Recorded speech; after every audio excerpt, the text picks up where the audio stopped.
আসসালামু আলাইকুম প্রিয় দর্শক, আমার আজকে অনেক মজার কিন্তু সহজ একটা রেসিপি দেখাবো। সেটা হচ্ছে বাইম মাছের চামড়া দিয়ে কি করে এত মজার একটা খাবার বানানো যায়। প্রথমে আমি এই চামড়াগুলোকে ভালো করে ওয়াশ করে নিয়েছি।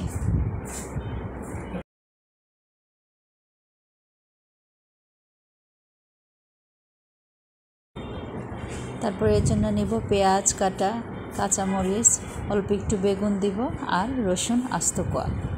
এর জন্য প্রথমে চুলাটাকে আমি জ্বালিয়ে নেব। তারপর পাতিলে দিয়ে দিব পরিমাণ মতো তেল।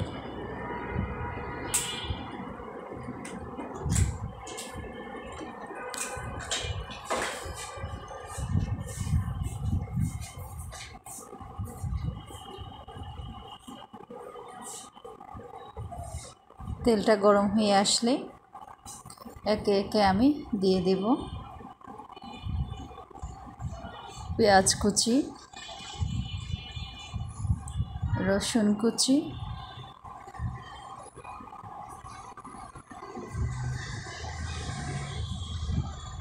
দিয়ে একটু ভালো করে নেড়ে চেড়ে নেব।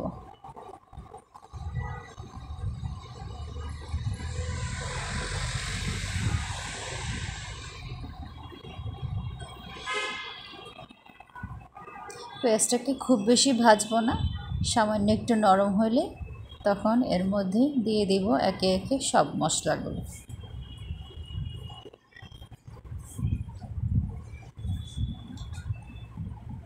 এখানে আস্ত রসুনটা আমি দিয়েছি, কারণ আস্ত রসুনটা খেতে বেশি মজা হয়। এছাড়াও আমি আদা রসুন বাটা এবং পেঁয়াজ বাটা দিব। এই যে দিয়ে দিলাম পেঁয়াজ ও রসুন বাটা, দিয়ে দিলাম আদা বাটা 1 টেবিল চামচ করে, সবগুলোই দিয়েছি। দিয়ে দিব পরিমাণ মতো বা 1 টেবিল চামচ হলুদ গুঁড়া, মরিচ গুঁড়া, ধনিয়া গুঁড়া, জিরা গুঁড়া দিয়ে ভালো করে একটু নেড়ে চেড়ে নেব।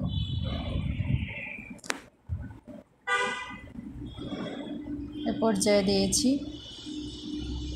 মাছের মশলা সামান্য পরিমাণে,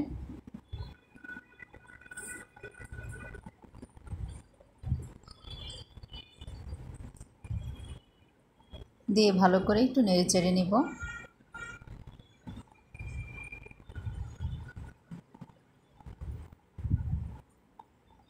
দিয়ে দিয়েছি বেগুন, সাথে কিছু কাঁচামরিচ,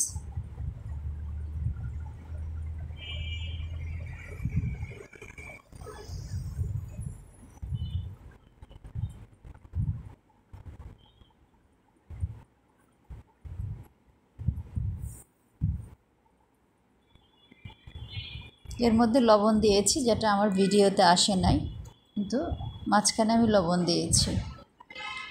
দিয়ে বাম মাছের চামড়াগুলোও দিয়ে ভালো করে নেড়ে চেড়ে আমি কিছুক্ষণ ঢেকে দিয়ে রান্না করেছি। বেগুনটা সিদ্ধ হয়ে আসলে আমার রান্না হয়ে যাবে।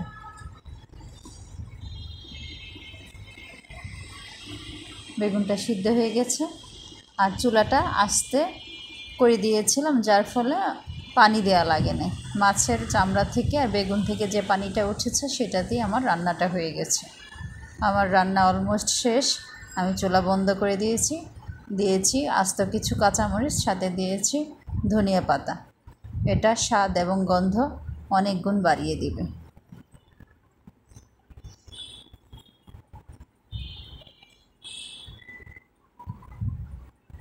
তো যে জিনিসটা আমরা অধিকাংশ মানুষে ফেলে দিই, সেই জিনিসটা দিয়ে যে এত মজার একটা খাবার হয়, না খেলে বিশ্বাস হবে না। অবশ্যই আপনারা এটা ট্রাই করবেন এবং বাসায় করে খাবেন এবং দেখবেন এটা ভাতের সাথে, রুটি বা পরোটার সাথে খেতে অনেক মজার হয়। তো এইরকম আরও সহজ এবং মজাদার রেসিপি জানতে হলে আমার চ্যানেলটিকে সাবস্ক্রাইব এবং লাইক কমেন্ট করে সাথে থাকবেন। তো আজ এই পর্যন্তই।